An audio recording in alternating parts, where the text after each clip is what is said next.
vers l'accomplissement des missions au service de la promotion de l'école en guise de reconnaissance de ce que cette école, publique comme privée, nous a donné.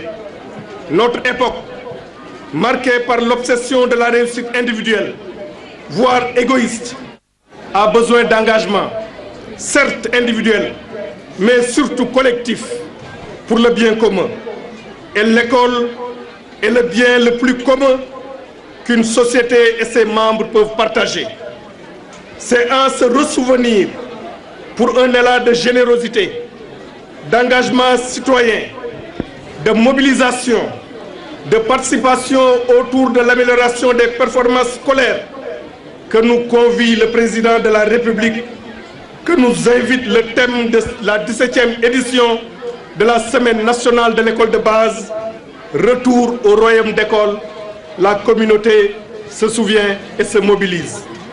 En emboîtant le pas au chef de l'État, j'appelle toutes les Sénégalaises et tous les Sénégalais à participer activement à l'événement en effectuant le retour à l'école le samedi 8 juin 2013. Je demande aux enseignants et aux élèves de se mobiliser fortement pour accueillir leurs hôtes. Nous sommes la journée mondiale de l'environnement. Le thème de cette année, penser, manger et préserver. L'Institut des sciences de l'environnement de l'UCAD traite le sous-thème insuffisance alimentaire, surtout en Afrique de l'Ouest. L'UCAD abrite là-dessus une exposition de photographies. Mohamed Dieng et Fatou Bintou Kanté.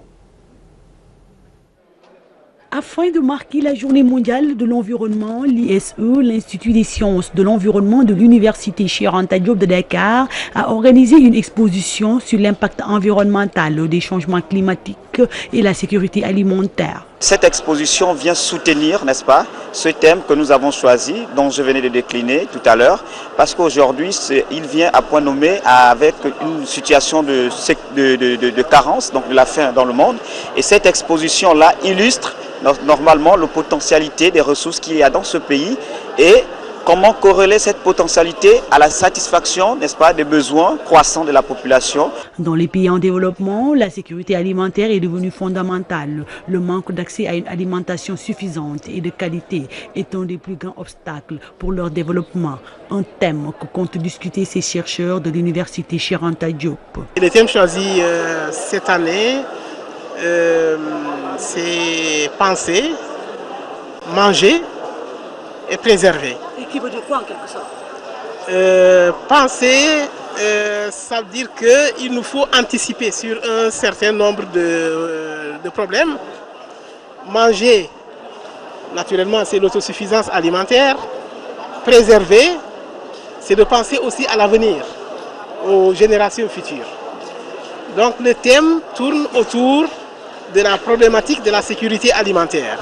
Pour faire face à cette situation, un projet de revalorisation de l'espace herbacé a été mis sur pied par ces universitaires. Ce projet vise à conserver la biodiversité, améliorer la séquestration du carbone, mais aussi améliorer les conditions de subsistance des populations à travers les bénéfices qui vont être issus des produits forestiers non ligneux, mais aussi du paiement pour les services écosystémiques à travers la vente de crédits carbone au niveau du marché du carbone. La campagne de cette année pour la Journée mondiale de l'environnement incite à prendre des décisions collectives pour réduire le gaspillage et l'impact environnemental de la production alimentaire et aussi conduire les processus de production à devenir plus efficaces. Le Sénégal encore bien loin de résoudre les questions environnementales primaires. En effet, les dépôts sauvages d'ordures se multiplient dans les villes. Ce n'est pas faute d'avoir des éboueurs. Les professionnels du nettoiement se heurtent, disent-ils, très souvent en manque de civisme de la part des Sénégalais. Des scènes de cette nature, on en trouve très souvent dans les quartiers, comme ici dans le centre-ville. Des personnes prises en flagrant délit en train de déverser clandestinement des ordures sur la voie publique. Ces dépotoirs clandestins se trouvent à quelques mètres de ma cantine. C'est inadmissible, surtout que l'on vend des aliments. On dénonce souvent cette manière de faire, mais sans succès. On a mis des satellites pour récupérer les ordures au niveau des circuits. Parce qu'au niveau des plateaux, il y a la circulation, on ne peut pas mettre des bennes tasseuses. La journée, on met des satellites pour récupérer les ordures. Mais ils ne respectent pas les fréquences. Il faut impérativement se débarrasser de ces ordures et tous les moyens sont bons, même si parfois les ramasseurs d'ordures sont là. Nous le faisons parce qu'il n'y a pas de poubelle ici. Nous travaillons ici, nous nettoyons ici. Nous ne voyons pas des poubelles ici. Quand nous versons les déchets ici, c'est la voiture qui venait de ramasser. Mais c'est les boudjoumans, ils entrent dans les gargotes, on les paye, ils viennent, ils déversent ici. On n'y peut rien. J'ai trouvé sur place quelqu'un qui s'est présenté comme agent du nettoiement. Cet homme m'a demandé la somme de 200 francs afin de pouvoir verser ses déchets. C'est par la suite qu'on m'a interpellé. Une image qui salue notre environnement proche. Les professionnels du nettoiement proposent la sensibilisation. Les médias sont dans la lutte pour les aider à éradiquer la violence. Aussi, au niveau des ordures, ils nous aident à sensibiliser les populations pour qu'ils laissent de déverser par terre. La journée mondiale de l'environnement est toujours une occasion pour discuter des questions qui touchent notre planète. Et chaque année, le problème complexe des ordures revient en première ligne. Le directeur de l'ISE, l'Institut des sciences de l'environnement, sera avec nous en fin d'édition, Monsieur Bienvenu Sambou. Mamadou Diop, cet étudiant tué lors de la répression musclée des forces de police d'une manifestation contre la candidature de l'ancien président de la République, Maître Abdoulaye Wade. Le mouvement pour la citoyenneté africaine demande toujours la lumière sur les circonstances de cette mort. Par ailleurs, l'organisation se réjouit de la tutelle que l'État du Sénégal a accordée à ses enfants, les enfants de Mamadou Diop, qui sont pupilles de la nation. Le président du mouvement avec Hawa Signaté. Nous y revenons avant la fin de l'édition que nous poursuivons avec les maladies de la prostate. La valse s'intensifie au service d'urologie de l'hôpital Aristide Le Dantec de Dakar. Chaque année, 100 personnes y sont hospitalisées. La journée de lutte contre ces maladies est prévue pour demain jeudi. Les urologues invitent au dépistage régulier. Et déjà, ce jeudi, ils offrent une journée de consultation. Mardieng Fatou Kinedem. Le jeune garçon normalement constitué naît avec une prostate. Une prostate, c'est un organe qui est indispensable au développement humain. En fait, c'est un organe qui est présent chez tous les hommes. C'est clair, la prostate n'est pas une maladie, mais elle peut être à l'origine de certaines maladies. C'est à partir de 40-50 ans, en fonction de l'âge, en fait avec l'âge qui avance, que certaines maladies vont se développer. Soit des maladies bénignes, qui sont les plus fréquentes, c'est ce qu'on appelle l'hypertrophie bénigne de la prostate et qu'on appelle parfois aussi adénome de la prostate, soit moins fréquemment le cancer de la prostate. Il y a d'autres maladies aussi qui peuvent arriver, comme certaines infections de la prostate, qu'on appelle les prostatites. Le cancer de la prostate le plus fréquent chez la population noire, selon ces spécialistes. Le cancer de la prostate, actuellement, le dernier travail que nous sommes en train de faire, c'est autour d'une centaine de malades hospitalisés. Je parle des malades qui sont hospitalisés, c'est-à-dire ceux qui vont subir une intervention quelconque. Si vous prenez un service comme le Dantec, les malades qui sont opérés de l'hypertrophie bénigne représentent environ 100 malades par année. Au Sénégal, la situation est alarmante concernant le nombre de sujets atteints. Beaucoup arrivent à l'hôpital à un stade tardif. Ces maladies se guérissent à condition. Le dépistage que l'on va faire va peut-être permettre de trouver des personnes qui ont peut-être un cancer localisé de la prostate et qui ne le savent pas et qu'on pourra peut-être traiter et guérir de leur cancer de la prostate. Dans le cadre du diagnostic précoce, du dépistage de certaines affections, l'homme a beaucoup plus de réticence à aller vers l'urologue, notamment par rapport à cet acte de diagnostic clinique, de toucher rectal, qui est fait. On s'imagine beaucoup de choses derrière. Ainsi, la prise en charge nécessite un plateau technique adéquat, mais surtout un nombre suffisant de spécialistes en urologie. Le Sénégal compte une quarantaine d'urologues pour 13 millions d'habitants. Le nord du Sénégal, Matam Boki-Diawé, qui étrenne son centre de santé, établissement érigé grâce à une coopération entre la localité et le programme d'appui aux initiatives de solidarité pour le développement. L'inauguration était une occasion d'échanger sur notamment les besoins des populations en matière de santé. Boki-Diawé a regroupé tous ses fils d'ici et de la diaspora autour des projets de développement. Projets parmi lesquels le nouveau poste de santé de la localité inauguré. Il y a l'association pour la mise en valeur de Boki-Diawé et qui a sa base qui est en France et qui a eu à nous solliciter pour échanger avec nous sur les problèmes de santé publique que connaît la localité de Boki-Diawé et des localités environnantes. Et à partir de ce moment, nous avons d'abord fait faire l'étude de faisabilité de ce projet. Nous avons commis un cabinet d'architectes et des ingénieurs qui ont fait l'étude technique pour voir un peu comment pouvait se faire ce projet. Et à partir de ce moment, donc, nous avons dégager toutes les ressources pour les mettre à la disposition des populations. Un partenariat tripartite entre le PAISD, des organisations du village et les émigrés a permis de réaliser ce poste de santé moderne. Lorsque nous avons construit ce poste de santé, nous avons introduit vraiment une demande auprès des autorités pour que ce dispositif puisse être entretenu par le médecin du district de Matam, par les équipes qui l'utiliseront à bon escient et surtout dans la mise en place d'équipements d'accompagnement de personnel pour au moins apporter une réponse sur l'amélioration des soins de santé dans notre localité. Ce joyau a vu la participation des cadres ressortissants de Boki-Diawé, une première qui a gagné le pari de la mobilisation.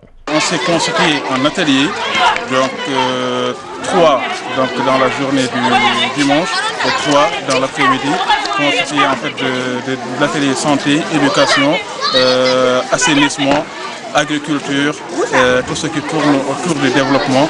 Donc ce sont des ateliers riches qui nous ont permis en fait de parler, de restituer tout ce qui est en fait potentiel au niveau de Boki-Diawé. D'autres activités ont habillé les rencontres telles que des journées de réflexion sur le développement de Boki-Diawé et des manifestations culturelles. Les enfants de Mamadou Diop sont sous la tutelle de l'État. Ils sont des pupilles de la nation. Mamadou Diop, cet étudiant qui avait été tué lors d'une manifestation contre la candidature de Maître Abdoulaye Wade. C'était lors de la période préélectorale à la place de l'Obélisque. Le mouvement pour la citoyenneté africaine demande toujours la lumière sur les circonstances de sa mort. L'organisation a tiré le bilan de ses activités. Écoutez le président du mouvement au micro TFM de Hawa Signaté. Les autorités qui étaient là, notamment Maître Ousmane Ngom en tant que ministre de l'Intérieur et Harouna Sy également en tant que l'ancien commissaire central de Dakar, où nous l'avons vu en épreuve tirer sur les gens comme ça. Et nous, ce que nous voulons, qu'ils comparaissent. Parce que nous ne pouvons pas comprendre que Harouna Sy, qui avait porté plainte les dignitaires des droits humains, en moins de 2 semaines, on a voulu ouvrir le procès, et que lui, il a été nommément cité dans la plainte de l'étudiant Mamadou Diop. Nous avons demandé véritablement à ce que l'État soit indulgent par rapport à lui. Vous voulez que Ousmane Ngom et Harouna Sy passent devant la barre, hein? Mais bien sûr, cela va de soi. Cela va de soi. Il faut qu'on les écoute, il faut qu'on les entende. L'agence de sécurité de proximité, le ministre de l'Intérieur a annoncé le recrutement de 1000 agents. Le renforcement des effectifs de la police aurait dû être privilégié. C'est plutôt le sentiment de certains citoyens. D'autres demandent une définition claire et nette de la mission de cette agence. Adiandia et Nafissatou Silla. La mise sur pied d'une agence de sécurité de proximité, une initiative salutaire aux yeux de certains en ce sens qu'elle va générer des emplois. Cependant, d'aucuns se disent inquiets quant aux futures responsabilités de cette agence. Je suis d'accord qu'on leur donne du travail, mais qu'il soit reversé au sein du ministère de l'Intérieur, au sein des organes de la police. Donc au lieu de dire agence nationale, parce que je ne veux pas que ça soit une agence autonome comme l'agence de la case des tout-petits, ou bien à neige ou des choses comme ça. Il faut que ces gens-là soient versés au niveau du ministère de l'Intérieur. Et maintenant, comme il parle de proximité, il peut dire brigade de sécurité de proximité. Mais que ça soit une brigade au niveau de la police, ça peut se comprendre. Je me rappelle, il fut des temps où il y avait une brigade qui s'appelait pire, police de l'intervention rapide, c'était avec les manifestations. Je suis tout à fait d'accord. Mais je ne veux pas quand même que ces gens-là soient dans une agence autonome du ministère de l'Intérieur. Pour ce policier à la retraite, cette structure pourra créer des situations d'embrouille. C'est une bonne initiative, mais je pense que le recrutement qu'ils veulent faire des agents de proximité, pour la proximité, moi j'aurais préféré des postes de secours, des postes de police dans les différents quartiers. C'est mieux que les recruter des gosses qui n'ont pas fait l'armée,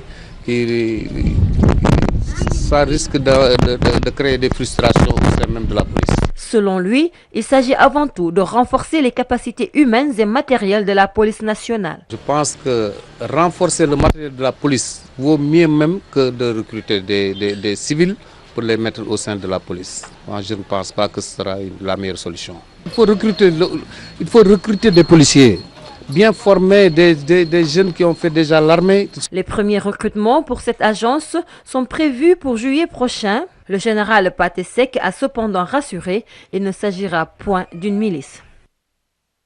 Le désencombrement de la capitale sénégalaise Dakar, eh bien, le coup de Karcher à Sandaga semble peu efficace. Les automobilistes se disputent encore la chaussée avec des marchands ambulants. C'est un constat de Adja Ndiaye et Hawa Signaté. Voici le nouveau visage du rond-point Sandaga suite au déguerpissement des marchands ambulants. Mais à quelques pas d'ici, à la rue Valmy, la promiscuité est encore là. Le tablier, les marchands ambulants, piétons et véhicules se disputent la rue. La rue est très étroite, nous n'avons pas le choix, mais il faut qu'ils nous trouvent des sites de recasement définitifs. Les autorités nous ont déguerpis, soi-disant qu'il y a des abris provisoires. Vraiment, nous ne voulons pas de cela, car ces abris sont sous contrat. Ce tablier pense que l'étroitesse de cette rue est due à leur manque d'organisation. C'est juste un manque d'organisation. Vous savez, nous sommes dans un marché qui n'est pas organisé. Et c'est la faute à tous, nous les vendeurs. Moi, je ne peux pas dire aux marchands de quitter les lieux. Je n'ai pas ce pouvoir. Cet usager invite le maire de Dakar à continuer son opération de déguerpissement. Dégager les ambulants au niveau dans les rues, vraiment je suis entièrement d'accord. Parce qu'ils encombrent les rues, il y a les piétons qui doivent passer, ils ne peuvent pas passer. Et ouais, il doit continuer. Tout le monde est d'accord pour ça. Il doit continuer son travail. Emprunter cette rue est devenu un véritable parcours du combattant. Les usagers rencontrés souhaitent que le maire de Dakar poursuive son opération de déguerpissement pour un nouveau visage de la capitale.